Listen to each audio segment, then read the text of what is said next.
नमस्कार।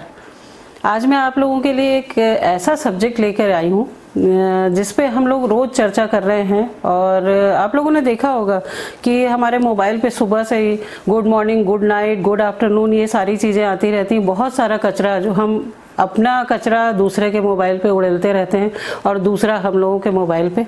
लेकिन इसी कचरे के बीच में कई बार ऐसा होता है कि कुछ अच्छी चीज़ें हम लोगों के मोबाइल पे आ जाती हैं और इतने अच्छे मैसेज रहते हैं जो कि आज का जो वर्तमान समय में जो चल रहा है एक बहुत अच्छा टॉपिक और ज्वलंत टॉपिक जिसको बोलेंगे अवसाद, या जिसको नया नाम दिया गया है डिप्रेशन। उस पे मेरे पास एक स्टोरी आई थी और मुझे लगा कि मैं आप लोगों के साथ शेयर करूं, क्योंकि हम लोगों में से बहुत सारे लोग हैं जो इस परिस्थिति से गुजरते हैं और कोई रास्ता दिखता नहीं है। तो उस समय हमारे पास अभी जैसे आप देख भी रहे होंगे कि एक फैशन सा चल पड़ा है कि वो डिप्रेशन में था इसलिए उसने सुसाइड कर लिया। तो पहले हम लोग ये स्टोरी शेयर कर लेते हैं, उसके बाद फिर हम आगे बढ़ेंगे और हम आपस में विचार भी शेयर करेंगे, जिसको आप मुझे कमेंट के द्वारा बताएंगे। और मैं ये स्टोरी आप लोगों से शेयर करती हूँ कि मेरे एक परम मित्र हैं, अब 55 साल के हैं। 5 साल पहले जब वो 50 के थे, भाभी जी का फोन आया कि ये भयंकर डिप्रेशन में है, कहीं मर ना जाएं। कुंडली देखो इनकी, देख ली, मरना लिखा नहीं था तो मरे नहीं, पर मन का हाल बता दिया कि मैं ठीक नहीं हूँ। फिर मैं और वो दोनों गुरु के पास गए। दोस्त ने गुरुजी से पूछा, कुछ मन नहीं करता, मैं डिप्रेशन में हूँ। गुरुजी ने कहा, तीसरी किस स्कूल में पढ़ता था? उसने स्कूल का नाम बता दिया। गुरुजी ने कहा, जा स्कूल, वहाँ तेरी क्लास का तीसरी का रजिस्टर लेके आ।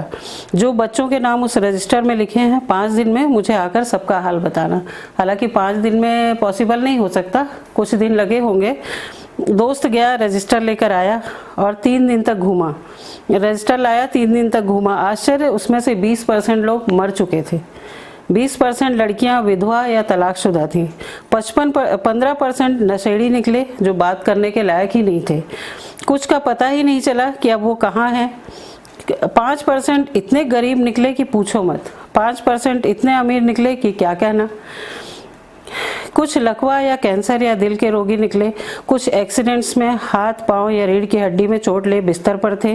किसी के बच्चे पागल, एक जेल में था, एक अब सेटल हुआ था इसलिए अब शादी करना चाहता था, एक अभी भी सेटल नहीं था पर 2 तलाक के बावजूद तीसरी शादी की फिराक में था। तीसरे दिन तीसरी का रजिस्टर, भाग्य की व्यथा खुद गा रहा था। अब दोस्त को समझ में आ गई कि मुझे कोई बीमारी नहीं थी, मैं भूखा भी नहीं मर रहा था, मेरा दिमाग एकदम सही है, मेरे बीवी बच्चे बहुत अच्छे हैं, दुनिया में वाकई बहुत दुख है, मैं बहुत सुखी और भाग्यशाली हूँ। 2 बात तय हुई कि मैं धीरू भाई अंबानी नहीं बनूंगा, नहीं बन पाऊंगा, और भूखा भी मैं मरूंगा नहीं। डिप्रेशन केवल तनाव न झेलने वाले कमज़ोर लोगों की बीमारी है, ये उनको समझ में आया। तो मेरा ये स्टोरी को सुनाने का आपका मतलब ये आशय था कि हम इतनी जल्दी, अगर थोड़ी भी हमको सफलता नहीं मिलती लाइफ में या हम असफल होते हैं, तो ऐसा होता है कि हमको लगता है बस अब लाइफ यहीं पे ख़त्म। ऐसा होता है क्या? मैं 60-70 साल पहले की बात पीछे जाऊंगी, जब हमारे ग्रैंड पेरेंट्स थे, और क्या उन लोगों को डिप्रेशन नहीं होता था, या वो अवसाद में नहीं जाते थे, या उनकी लाइफ में प्रॉब्लम्स नहीं होती थी?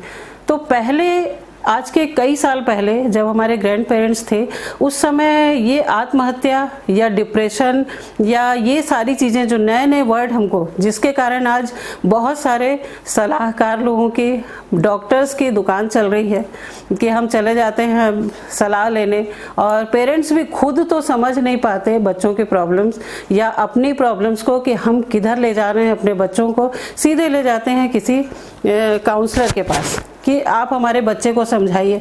अरे आपका पैदा किया हुआ बच्चा है, जब आपसे नहीं संभल पा रहा है तो वो काउंसलर उस बात को, हो सकता है कि जो बच्चा आपसे उस बात को कहना चाहेगा वो काउंसलर से शेयर ना कर पाए। ऐसा भी तो हो सकता है ना। तो चाहे वो हो, चाहे अच्छे, जैसा मैंने इन महाशय की बात बताई कि 50 साल से ऊपर के हो गए हैं, वो डिप्रेशन है क्योंकि उनकी लाइफ में अब कुछ करने को नहीं रह गया। तो मेरा आप लोगों से यही बोलना चाहिए कि निवेदन है, हम दूसरों के ऊपर अपनी अकर्मण्यता को न डालें, या जो हमारी एम्बिशन है उसको हम दूसरों के ऊपर न उड़ाएं। हम अपनी एम्बिशन अपनी क्षमता के हिसाब से ही रखें और दूसरों को हम दूसरों के लिए मसाला न बने कि लोग इसको देखते इसको करते हुए, जैसे अभी एक लेटेस्ट वो बच्चा है जो वो ख़त्म हुआ, या अभी बहुत सारे रिजल्ट्स आए और मैंने आज ही देखा फेसबुक पे कि लोग बता रहे हैं कि वो 50% 60% आया तो उसने सुसाइड कर लिया।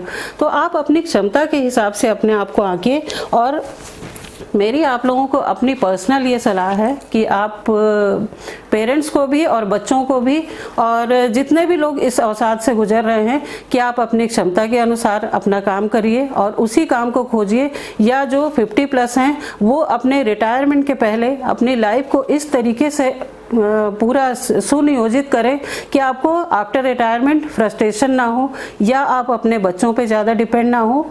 तो इसी के साथ मैं आप लोगों के लिए सभी के लिए शुभकामनाएं बोलना चाहूँगी और ये भी कहना चाहूँगी कि पुराना एक बहुत अच्छा फिल्मी गीत है जिसको मैं आपके सामने दोहराना चाहूँगी कि दुनिया में कितना गम है, मेरा गम कितना कम है। तो इसको लेके चलिए कि जब अगर आप बहुत ऊंचे लोगों को देखते हैं तो नीचे भी देख लीजिए, क्योंकि नीचे भी दुनिया दुखी है और ऊपर तो नहीं मालूम मुझे कि बहुत सुखी है कि क्या है। इसके साथ ही हम नए वीडियो के साथ फिर से मिलेंगे। नमस्कार, वंदे मातरम।